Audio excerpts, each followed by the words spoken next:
હું પંડ્યા આરતી, આપ જોઈ રહ્યા છો સ્પાર્ક ટુડે ન્યૂઝ। ભારત આદિવાસી પાર્ટી દાહોદમાં લોકસભાની ચૂંટણી લડશે। ઉમેદવારોની પસંદગી કરાઈ। દાહોદ શહેરની અંદર ભારત આદિવાસી પાર્ટીની પ્રથમ બેઠક મળી, જેમાં દાહોદમાં લોકસભાની ચૂંટણી લડવાનું નક્કી કરાયું છે। લોકસભા બેઠક માટે ઉમેદવાર તરીકે 4 નામ નક્કી કરવામાં આવ્યા છે।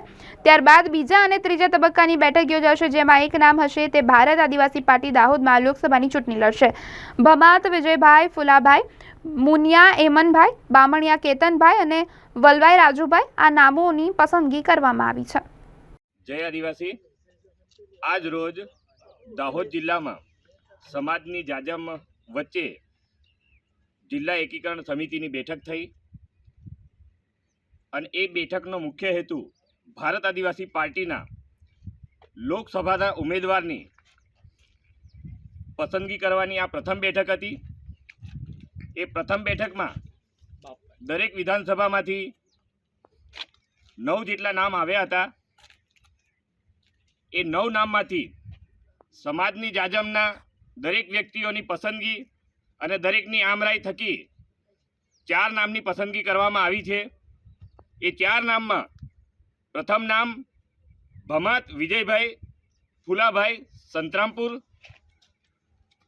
બીજું નામ મુનિયા એમનભાઈ ખુમસીભાઈ ઝાલોદ, ત્રીજું નામ બામણિયા કેતનભાઈ કસનાભાઈ ગરબાડા, ચોથું નામ વલવાઈ રાજુભાઈ બબલભાઈ ફતેપુરા।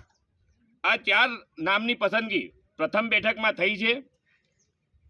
હજુ આના પછીની એટલે કે પ્રથમ ચરણ પૂરું થયું, બીજા ચરણની અંદર આ 4 નામમાંથી પણ હજુ 2 નામની પસંદગી થશે અને ત્યાર પછીની આખરી ઓપ એક નામથી લોકસભાની ચુનાવ માટે ભારત આદિવાસી પાર્ટી સમાજની જાજમનો આશીર્વાદ લઈ અને દાહોદની લોકસભા માટે એક જીતની લહેર સાથે ભારત આદિવાસી પાર્ટી દાહોદની લોકસભામાં રણસિંગુ ફૂકે એવા એક આશા સાથે આદિવાસી સમાજના આશીર્વાદ સાથે આ પ્રથમ મીટિંગ અહીં પૂર્ણ થઈ છે અને તમામ આવેલા દરેક તાલુકામાંથી, દરેક વિધાનસભામાંથી આવેલા આદિવાસી પરિવારના તેમજ દાહોદની જિલ્લા એકીકરણ સમિતિના તમામ સભ્યોનો હું આભાર માનું છું અને આ ચાર જે નામ પસંદગી કરવામાં આવી છે એ તમામ